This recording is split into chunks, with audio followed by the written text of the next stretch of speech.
the Philadelphia 76ers select Jerry Stackhouse. It's basketball heaven. Kinston is basketball heaven. With the second pick in the 2016 NBA draft. Kinston, North Carolina, a tiny town that has a big impact on the game of basketball. It's called tradition. If I hear there's a player in Kinston, I'm going to go there quicker than I would go to New York City for sure. This is the story of the players, the gyms, and why this place has become a basketball town.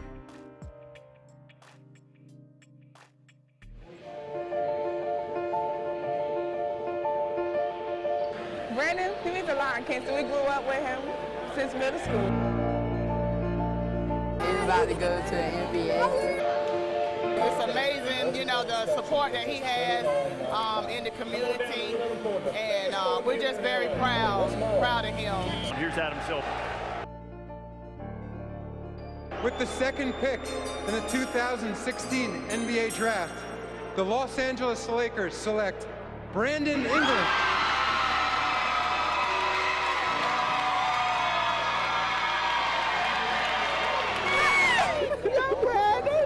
I know that you're well aware of this. There is a monster watch party for you back in your hometown. They've been supporting me this whole way, and I just love the support. It's something that every Kinston person does. When you make it out and you're doing something big, it's always Kinston support, and I'm always happy that Kinston support. And I just give thanks to those people making me that tough guy I am today.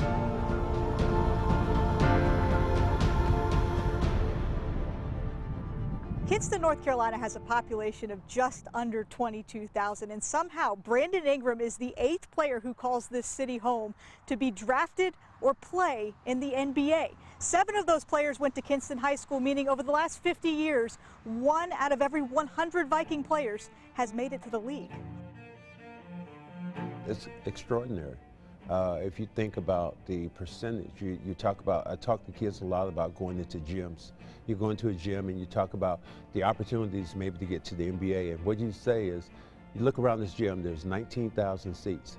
19,000 seats, you might get one guy who might get an opportunity to try out for an NBA team.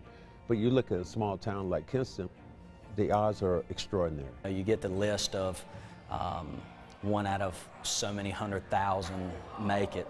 I think Kinston has changed the ratio a little bit when it's come to that. So, you know, you've got your ratio for the United States, and then you have your ratio for Kinston, North Carolina, which is a little bit different.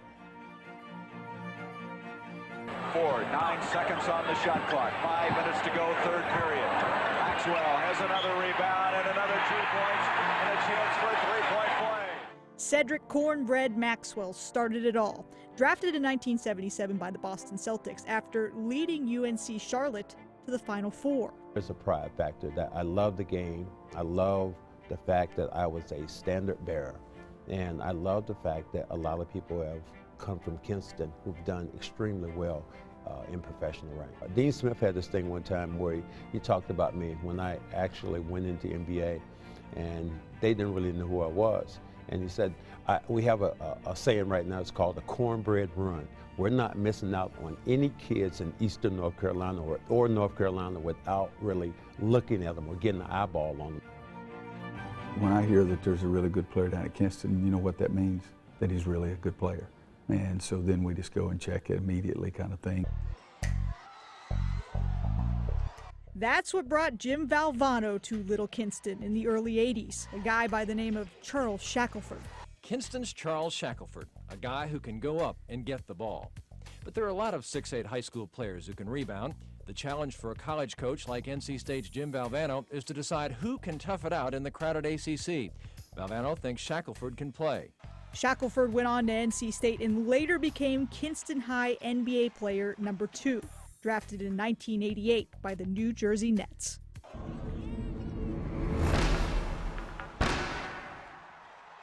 Not a lot of people geographically had heard of Kinston, but Jerry put Kinston on the map. A young Jerry Stackhouse came on the scene in the early 90s, a human highlight machine who started drawing crowds. It almost took on a life of its own, and we were just playing hard and playing and doing what we've been doing, you know, all of our lives pretty much. And then, you know, next thing you know, they hear about, you know, this kid in Kinston and, you know, people coming from all over. Dean Smith heard, and Stackhouse made his way to Chapel Hill. And I just remember every ESPN game that Dick Vitale called. He said, look, y'all watch out for this kid. He's a junior. His name's Jerry Stackhouse. He's from Kinston, North Carolina, etc. And it just began to spread.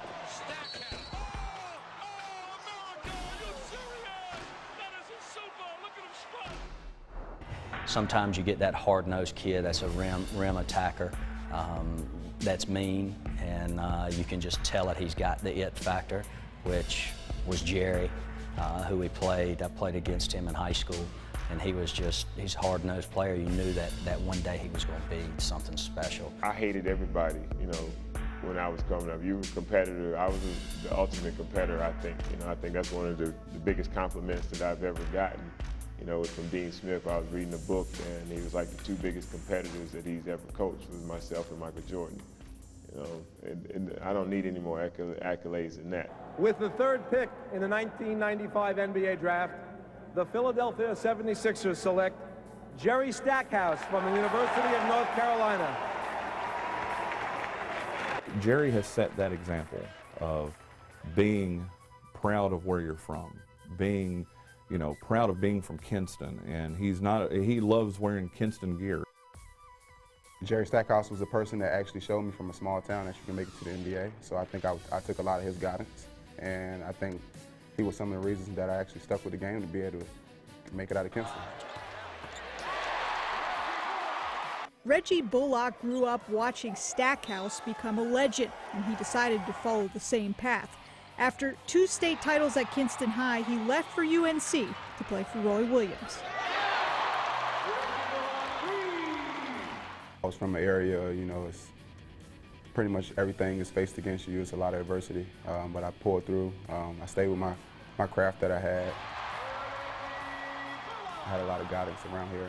Everybody knew that I played basketball, knew that I wanted to make it out of Kinston. With the 25th pick in the 2013 NBA draft, the Los Angeles Clippers select Reggie Bullock from the University of North Carolina.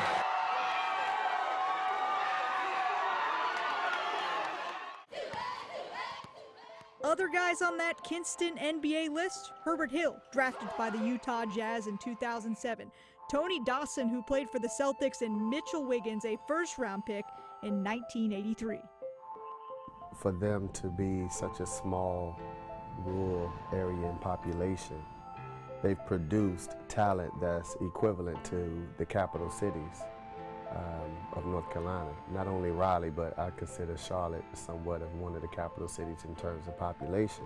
You know, it is incredible, the size of the town, but yet you think about those players that have been there and what they've accomplished.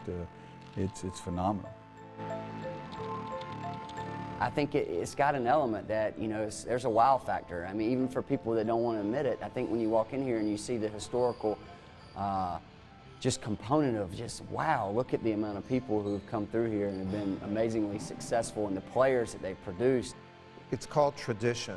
A lot of times people think of tradition with a school or whatever, but the Kinston community has a tradition of loving the game and producing really good basketball players. The big question is, why is this happening? How has Little Kinston become a basketball powerhouse? I think it's just the way people grow up here.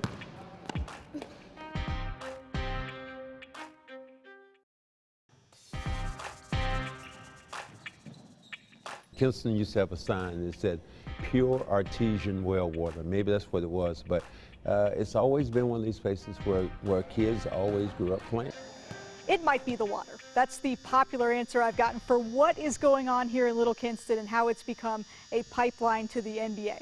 As I spend more time in this town looking for the actual answer to that question, I've heard 2 specific things. 1, there is always a gym open in the city, and 2, there is always someone in that gym working to become the next guy to come out of Kinston. I think it's just the way people grow up here. The Parks and Rec department that is in Kinston and Lenoir County is amazing. I mean, you've had strong leadership for 60 or 70 years. kids have an unlimited amount of resources to go and play, and it's been great too for our community because our Parks and Rec has been an extremely huge vessel to keep kids, you know, give them something to do to help stay out of trouble sometimes. There are many gyms opened in this area, probably 4 or 5 at all times, and you know, I think that as a young kid, if you have somewhere to go and work on your craft, kids really get excited about the game. There was a local center, which is legendary, called Holloway Center. Everybody went there to play basketball. Same gym is still there after 50 years plus, maybe 60 years plus. What is Holloway? Holloway is a joint. You might have to do some bleeping on this, but Holloway is a place where all the kids in Kinston come. I don't care where you live in Lenore County, you come here to learn how to play basketball and to play basketball. Yeah, Brandon played through here. All of them kids, Reggie Bullock, Brandon, Sid Maxwell, Jerry Stackhouse, Mitchell Wiggins. I would just say it's home. Pretty much every day, I went to the middle school right at the top of the hill right here, and every day after school I just came here and played basketball. And everybody came here, everybody was trying to make the middle school team. Mr. Davis had it competitive. No fouls are called unless you draw blood. You know, I had to break up some fights every now and then, but no fouls are called. Pretty much played 4-on-4 half court, and the games would, if you wouldn't win, you wouldn't play for like another 3-4 games. So the idea was like to try to stack your team, try to have the best team, so you play all day. And we took those conversations back to middle school. And if you lose, that's where you end up at. See, look. See, they done lost. They got to wait now to their turn. And you don't want to lose, because if you lose, you don't get a chance to play too much more. You always played at the small end with the little boys, and then you had to advance to the bigger kids. And it was like the most thrilling thing. You know, I played in 2 world championships, been the MVP in the playoffs, and I don't think I've had a bigger thrill than going to the big boys in Kinston and actually playing with the big boys for the first time. This is what built me. This is what's going to continue to build Kinston, to have this basketball legacy to spread throughout the state of North Carolina. Brandon Ingram spent just 1 season at Duke. He learned the game here at the Martin C. Freeman Gym, a center run by his father, Donald. This is where he grew up at. This is where he worked out at. He got a lot of basketball here, starting from a young age, 4 years old. Just being in that city, I know that you can get into things easy. So just having accessibility to that gym, my dad Rex Gym, I think it helped me a lot just going in hours of the day. Brandon is ahead of his peers, and I think that came about because of what he did in Kinston. You know, his dad ran a little recreation center there that he and his son would, after it was closed, would play till midnight or whatever and work on their game. And it's really a beautiful story of a community, a family, and a youngster's commitment to follow their love and passion of the game. The story didn't end when Brandon became the 2nd pick of the draft.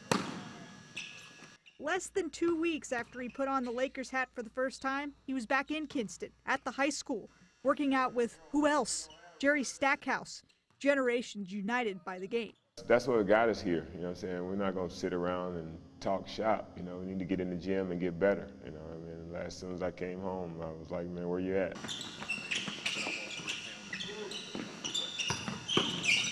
I think that's kind of a tradition. Just going back, being in the gym with him, even being in the gym with Reggie, or just being in the gym with coaches. We have a lot of guys that come back and show up at different times. The summers, you know, just popping in when they've got a gap here and there. And so, yeah, I mean, it's not uncommon to see, you know, guys come back and step in. And we've really been spoiled here in this area with great athletes. But you can see the kids light up, and you can see them go out there and pick up the pace a little bit if Reggie or Jerry walks into a gym, or, you know, even if Brandon comes in. I mean, these kids really just, you know, they take it to another gear, another level. I think a lot of the poorer kids, they stay in the gym, they work all the time because they want to one day be Jerry Stackhouse, or they want to one day be Cedric Maxwell or Reggie Bullock or now Brandon Ingram. Well, that's it. I mean, you identify in that way that you say there's another side, there's a way to, you know, advance yourself economically. emotionally. I had the blueprint. I know what to do.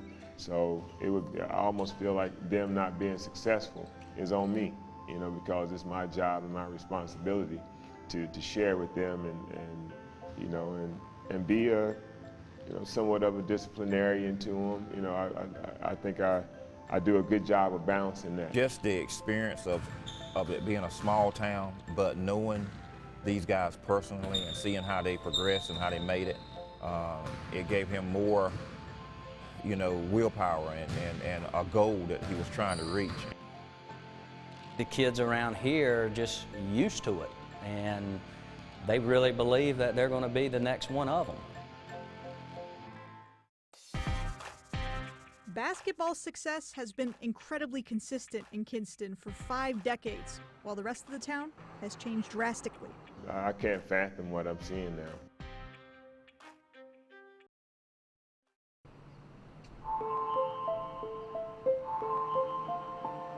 The younger generation, they don't know exactly how busy Kinston was. Kinston at one point was just as busy as Greenville, North Carolina. You know, the traffic, the shopping centers. Queen Street is the center of Kinston.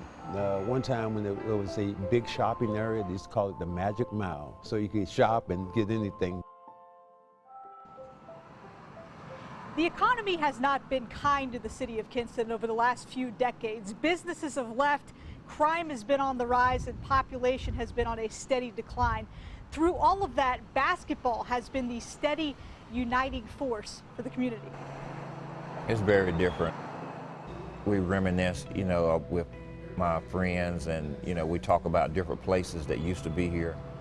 We point them out, and you know, at points, you know, at certain points, we have no answer for it.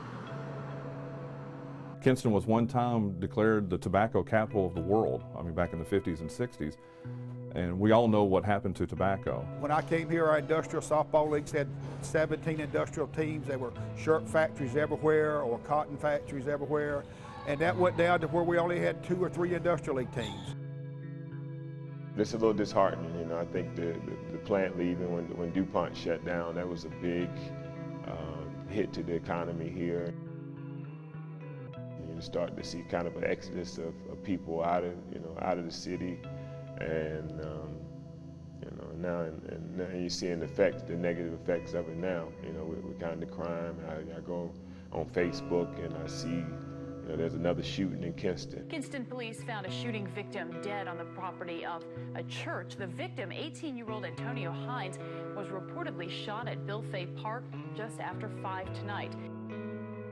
Kinston High School was a 4A school until 1997. It dropped to 3A and then down to 2A in 2010. The town has changed drastically from the first time I went down there when I was an assistant coach here. I guess I was an assistant coach here from 79 through 88, but the town has changed a great deal since then. When you look up there and see those banners and they say, man, this one time was the size of a 4A school, and then it was 3A and 2A. I can't fathom what I'm seeing now. You know, like I said, we were a 4A school. We was playing all of the bigger cities around North Carolina, whether it was Wilson, you know, Greenville. You know, as our numbers have declined, the desire of the kids to want to play here hasn't declined at all. And so we may be losing size, number-wise, but it's not changing the love of wanting to play and put that jersey on with Kinston across the chest.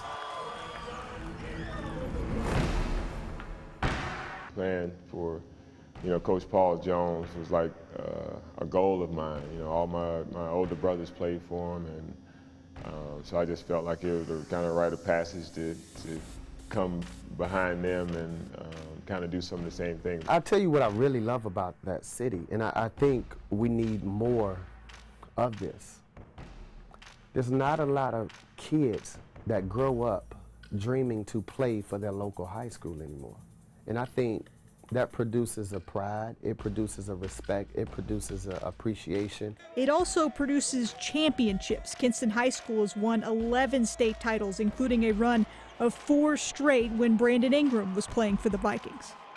And once you get that first one, It just seemed to catapult us into a different stratosphere as far as state titles was concerned. The thing you could always count on in Kinston is that it was going to be a good game, a lot of people there, and a lot of excitement, and usually really, really good talent.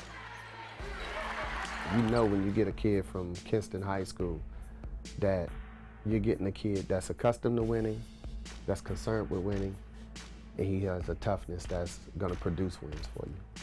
I saw Reggie when he was a sophomore. I saw Brandon when he was a sophomore many times. And you see the development that they have, and the coaching staff have always done a great job there. There's a lot of college coaches that need to make a stop in Kinston every opportunity they get. Basketball is what people live for here. A lot of people, those 13, 14 games a year that they can go over to Kinston High School and go watch a game, that's what means a whole lot to the mass majority of people here in Kinston. Just the feeling that those people have, it's not the basketball team of Kinston High School. It's Kinston's basketball team. It's like Kinston fans just put everything to the side. They forget about all the crime or any type of adversities, and they come together and they come and support, you know, Kinston High basketball. And they come together to support the players who make it out. A lot of pride. You are very supportive of those people that have gone on to make it. I don't think there's any jealousy that is out there at all, you know, amongst the people that have been through this program. We all feel a part of it. We feel like we have a piece of that they're carrying with them. I think they have something that's really delicate and prideful that not a lot of cities in North Carolina have. As for who's next, you start to look and you can kind of see there's just a, you know, there's a lot of kids that are always coming through that you don't know who it's going to be, but you can see that there's a lot of special players, you know, coming. There always is. Kinston rising sophomore Damian Done already has the attention of college basketball coaches across the country. Silky smooth, 6'3", and an attitude that is driving him to keep the legacy going. He was in the crowded gym watching as Brandon Ingram walked on stage as a Laker for the first time. Feels great, but I don't let it get in my head. I work every day, work out every day, 2 times a day. I just strive every day to get better. Hopefully this could be me in a couple years. That's what makes this place so special, is there's always been somebody that keeps the dream alive for kids. There's no scientific reason, there's no reason that you can point to and say, this is why there's so much talent that comes out of Kinston, because there's not one specific reason. I don't know, maybe it is in the water.